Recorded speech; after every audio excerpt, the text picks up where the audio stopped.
Today I'm going to be making a quilt, a couch-sized quilt with this pretty pattern, and I'm using brown, so I made my pattern kind of to match the fabric I'm going to be using, these three fabrics, and I'm going to be cutting it with the Accuquilt die cutting system. It's easier on my shoulders and my wrists, carpal tunnel and arthritis. Some of us know what that means when we get a little older. So I'm going to go ahead and cut the fabric out, and we'll go from there. I've got the fabric all cut, and I like to have my pattern there and A, B, and C, which is the fabrics here. And I go along and sew the half square triangles together and then sew the row together. And I do it that way. That's just the way I do it. So I'm going to start that, and I'll show you the first row, but I don't want to bog down time on the video showing you every row. So I'll just do the first row.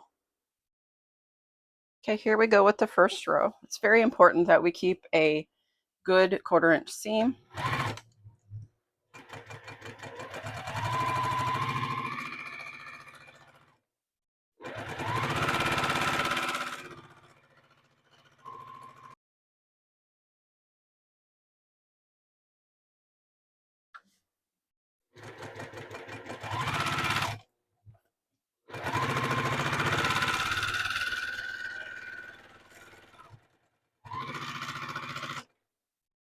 Next, we're going to iron the seams towards the dark fabric. What I mean is when you open the fabric like this, the seam is going to be facing the dark fabric. That way the dark fabric won't show through the light fabric.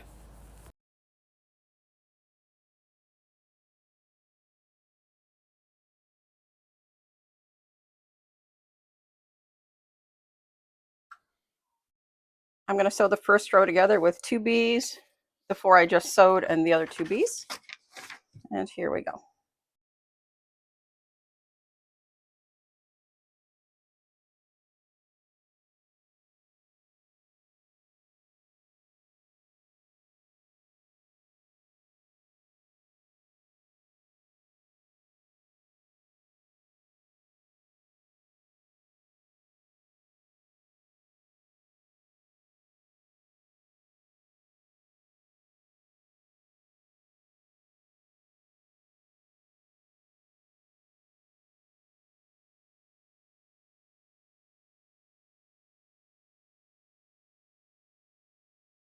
Okay, here's the first row sewn together, and I'm going to continue to sew all 8 rows together.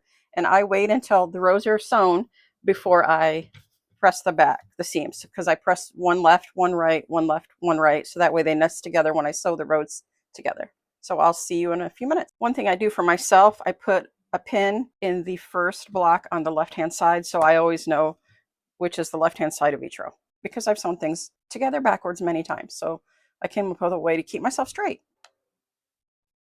I have all of the blocks sewn together into rows, and now I'm going to sew the rows together. I have lined up the seams, and I place my pins this way, and I'll sew each row together, and then I'll show you when all 8 rows are put together what it looks like. One thing I want to mention is not to stretch your fabric and pin it if your seams don't line up perfectly, because when you sew it, it'll just shrink and it'll look really bad. So this matches almost perfectly, but if it didn't, I'm okay with that, because I'd rather have it off just a smidge than to stretch my fabric and have my quilt all wonky, even though I will be free motion quilting this one and then washing it before I give it away as a gift, so it'll have that wrinkly look anyway.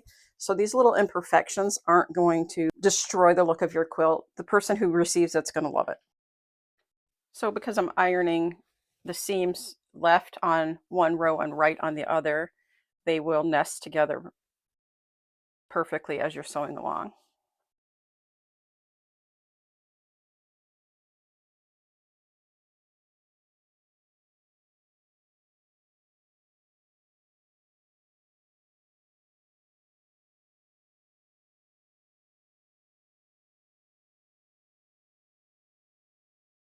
Okay, so I've got the top all sewn together. You can see it's not exactly perfect, but once I get this thing quilted with free motion quilting, you're not going to be able to tell those little errors.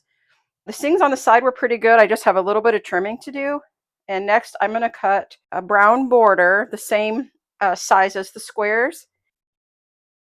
I cut the brown border at 7 inches, and I'm going to go ahead and sew that on right now. So after putting the border on. I decided I like it the way it is. It's 63 by 63. I think it's a good size for a couch quilt. And on part two, we'll put the batting and the backing and pin it together. And then I will draw on here the lines for the free motion quilting. I'm going to go just use friction pens to make the design. And that'll happen this week sometime. So here's part one for now.